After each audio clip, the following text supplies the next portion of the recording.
What is perhaps the most famous love story ever?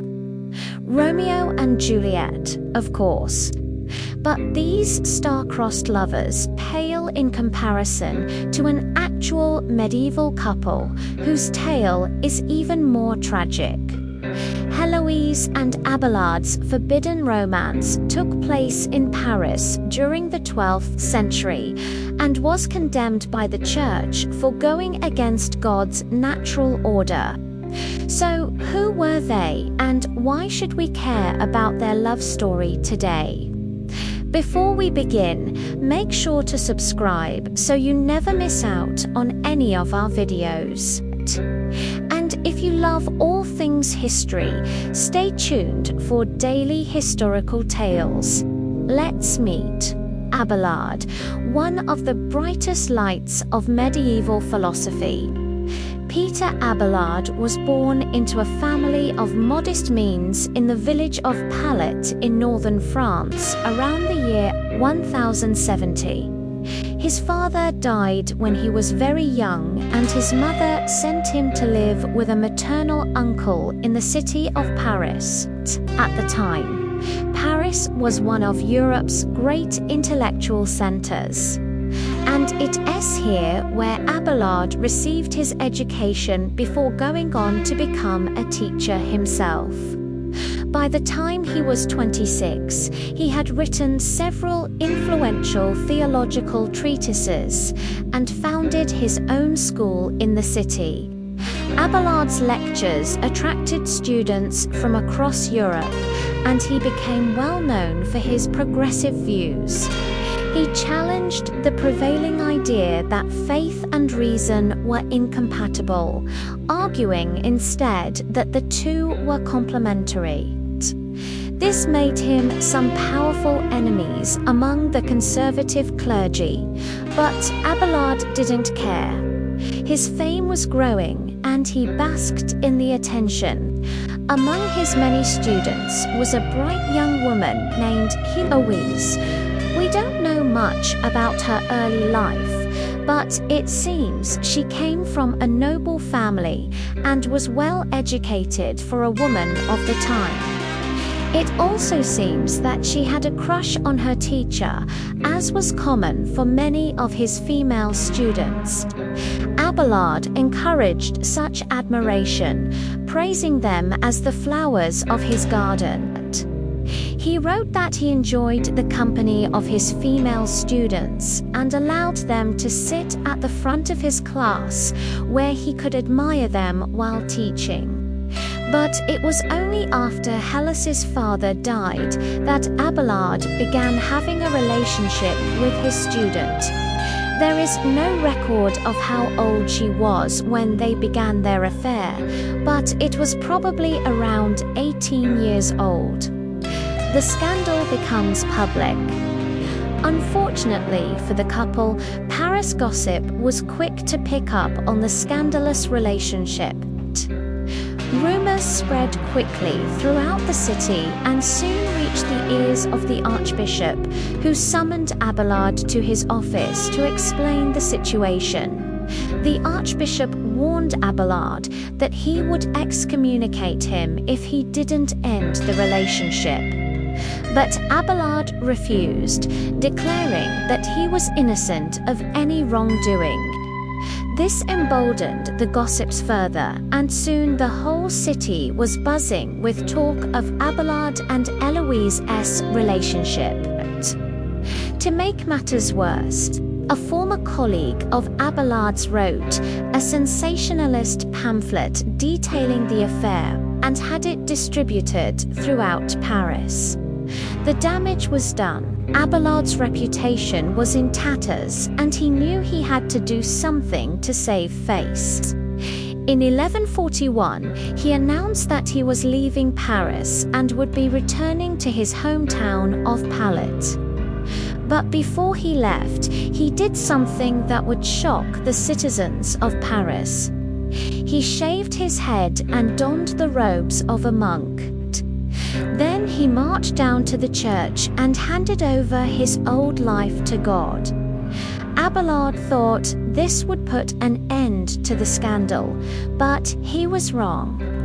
News of his dramatic conversion spread like wildfire, and people flocked to Pallet to see the disgraced philosopher turned monk. They wanted to know what had driven him to such a drastic measure, and many hoped to catch a glimpse of the mysterious Heloise. All Abelard would say was that he had committed a sin and needed God's forgiveness. He continued to live a life of prayer and contemplation, far from the bright lights of Paris. Or so everyone thought. Meanwhile, Heloise had disappeared from public view. She went on to take holy orders and become a respected nun in a monastery outside of Paris. For a time, nothing more was heard of the couple, but in 1147, a delegation of monks arrived at Heloise's convent, asking her to marry one of their order. She refused, stating that she was already married to God. The monks were shocked and demanded to know why she was living a life of sin with a married man. Heloise then revealed everything, telling the monks about her relationship with Abelard, the scandal back in Paris, and her decision to leave the city. She said she had chosen God over Abelard and would never leave her convent to be with him again. Tragedy strikes. While Abelard and Heloise's love for each other was strong, their commitment to God was stronger. They both chose to follow their separate paths, but fate had other plans for them. In 1142, Abelard was sent to a monastery near Paris to spend the last years of his life in solitude and prayer. But this didn't last long. After receiving news of Heloise's supposed infidelity, he became so distraught that he fell ill and died just a few weeks later. Heloise was devastated when she heard of Abelard's death. Despite their broken relationship, she still loved him and couldn't bear the thought of him dying alone and unloved. She decided to pay him a surprise visit in his monastery. When she arrived, however, she was too late. Abelard had already passed away. Heloise returned to her convent and threw herself into her work, but she never forgot her time with Abelard.